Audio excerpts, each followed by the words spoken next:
Throughout university, I sort of started to realise that I really wanted to work in the public sector. In my mind, if you work for the private sector, you are making somebody money, whereas in the public sector, you're actually improving services for the everyday people. And that really appealed to me. When I went through and looked at all of the different programmes available, it occurred to me that actually the level of autonomy that you got here, how clear the structure of the graduate scheme was, the different departments and the level of exposure that you got, and the training that you got as a result of it were actually some of the best.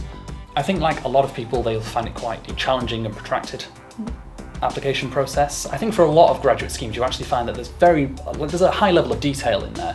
But what it meant for me was that when you came to the other side of it and on your first day, you'll realise that actually a lot of people have already earmarked you for certain pieces of work. They've seen your application, they either met you at the assessment centre, or they've sort of had a review of your documents that you've sent in.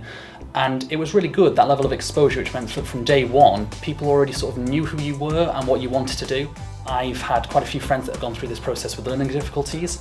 So for example, somebody I know has got dyslexia, and the fairness with which they approach those applications is brilliant, either through extra time or sort of special circumstances, which means that everybody is given the same fair shot at it.